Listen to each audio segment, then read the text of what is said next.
परमपिता परमात्मा की असीम कृपा से हम सबने मिलकर के पवित्र यज्ञ को संपन्न किया है और इसका उद्देश्य क्या है वो भी आप सबको पता ही है कि हमारे बीच में स्वर्गीय बंधु जी जो अपनी शहादत इस देश के लिए दे गए, उनको याद करते हुए आज उनके परिवारीजन और सभी लोग आज इस पवित्र यज्ञ के माध्यम से उनको याद कर रहे हैं।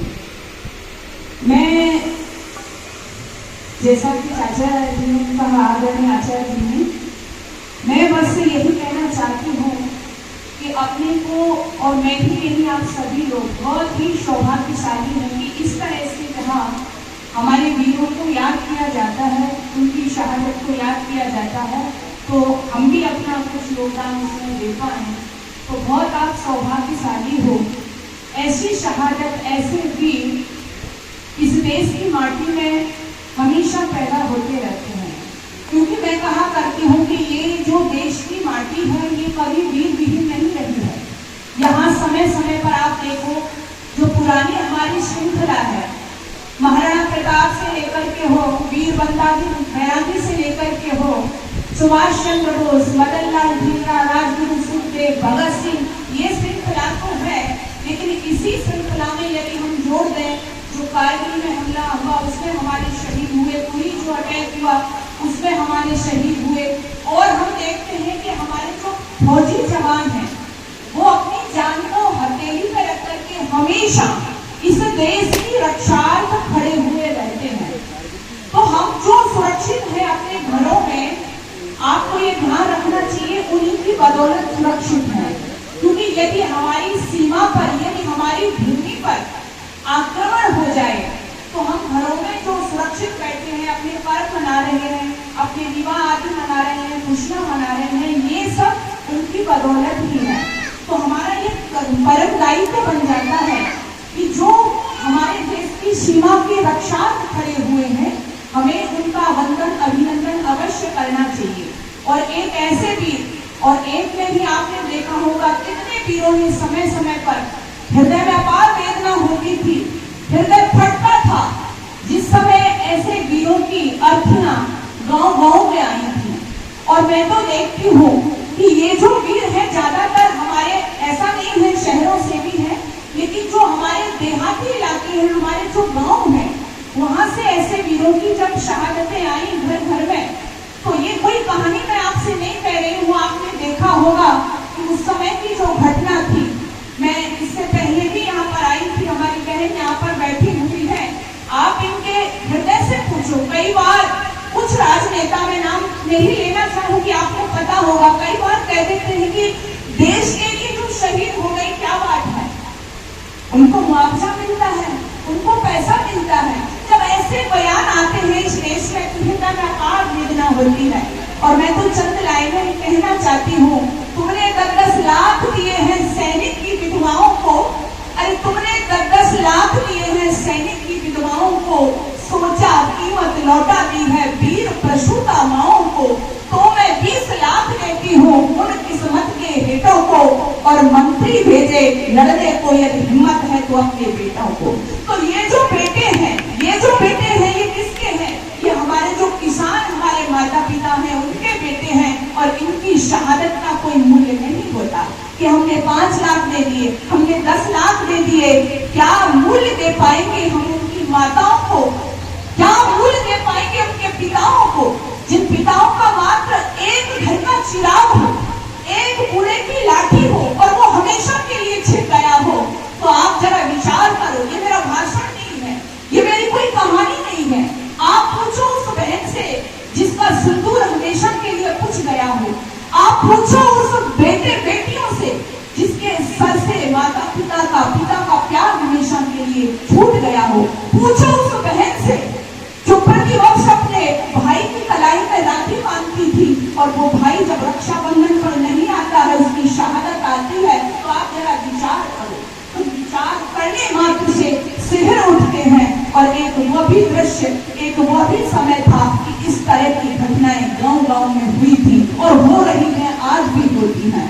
तो मैं यही कहना चाहूंगी कि ये जो परिवार है, वास्तव में हमें भी परमपिता परमात्मा कुछ करने के लिए खासकर हम क्या कर सकते हैं और हमारी औकात ही क्या है कि ऐसे वीर सपूत जो देश के लिए मर जाते हैं ये अमर हो जाते हैं। उनके परिवार के लोग शायद भाई बैठे हुए हैं और पिताजी भी हैं परिवार में, पिताजी बैठे हुए हैं, इनका कोई मोल नहीं होता और मैं ऐसे पिता के चरणों में वंदन करती हूँ कि आपके बेटा अमर हो गए हैं। अमर जो होते हैं वो कभी मरते नहीं है। ये होना होता है जिनको अमर, होना होता है जिनको अमर, वो लोग तो मरते ही आए, औरों के लिए जीवन अपना बलिदान वो करते ही आए। जिसने दिए धरती को बादल वह सागर कभी न रीता है, मिलता है जहां का प्यार उसे औरों के जो आंसू पीता है। क्या मार सकेगी मौत उसे औरों के लिए जो जीता है। ये मरे नहीं है क्योंकि ये देश के लिए जिए थे, ये अपनी संस्कृति अपनी सभ्यता के लिए जिए थे। माँ भारती के चरणों में इन्होंने अपना बलिदान दिया है, तो आपके बेटे अमर हैं। और मैंने देखा था खासकर एक वेदना तो होती है जब अर्थियां आई तो पिता से पूछा गया कि आप क्या कहना चाहते हैं, तो पूरा पिता रो रहा है। मैंने गाँव हम जाकर के देखा था, उस समय रो रहा है पिता, कह रहा है बेटे को खोया है, दर्द है, लेकिन फिर भी साथ ही साथ कहता है कि मुझे अपार प्रसन्नता है कि मैंने देश के लिए अपना बेटा दिया है।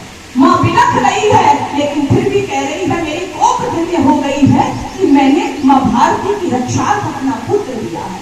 पत्नी रो रही है क्योंकि उसकी चूड़ियों की झनझनाहट चली गई है, उसके पायजेब की झनझन चली गई, लेकिन फिर भी वो कह रही है कि मेरी कोख में जो संतान पल रही है, यदि भगवान ने चाहा तो इसको भी मैं भारत माँ की रक्षा भेजूंगी।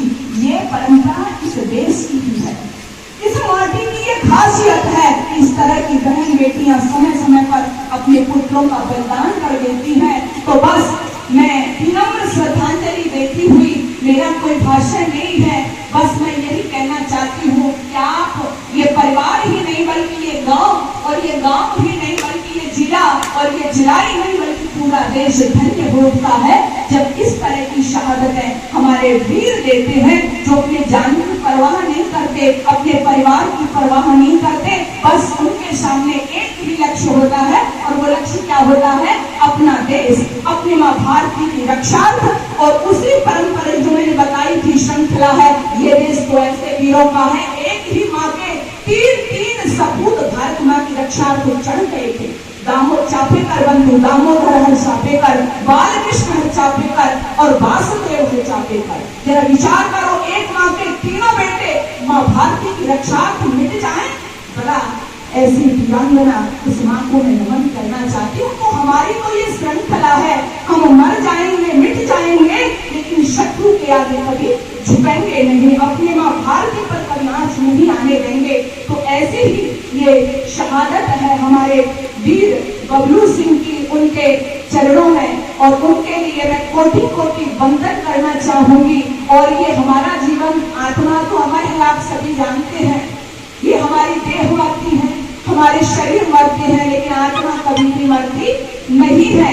तो इसलिए वो अमर हो गए हैं। और अमर जो अच्छी कार्य करता है, देश के लिए जीता है, वो वास्तव में क्या हो जाता है, अमर हो जाता है। अच्छा, कोई रहेगा यहाँ, कोई रहेगा यहाँ बताइए, कोई नहीं रहता। तो फिर जो मिला है वो हमेशा पास रह सकता नहीं, कब पिछड़ जाए ये कोई राज कह सकता नहीं। जिंदगानी का किला मधुबन किसी का है दिया, मैं नहीं, मेरा नहीं, ये तन किसी का है दिया, जो भी अपने पास है वह धन किसी का है दिया। तो ये हमारा जीवन उसका दिया है, प्रभु का दिया है।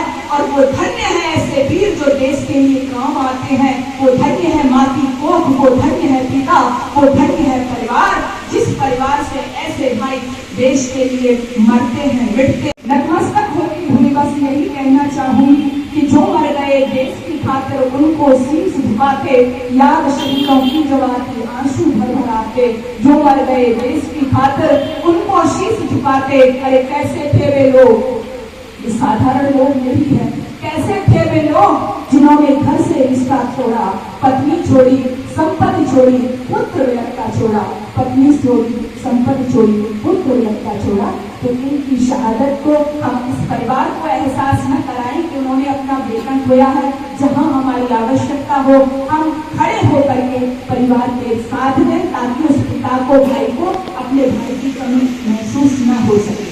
पुनः आप सभी का बहुत बहुत धन्यवाद। मैं भी किसी यज्ञ में अपना योगदान दे सकी चंद शब्दों के माध्यम से। पुनः आप सभी का बहुत बहुत धन्यवाद। पुनः धन्यवाद। ओम शांति।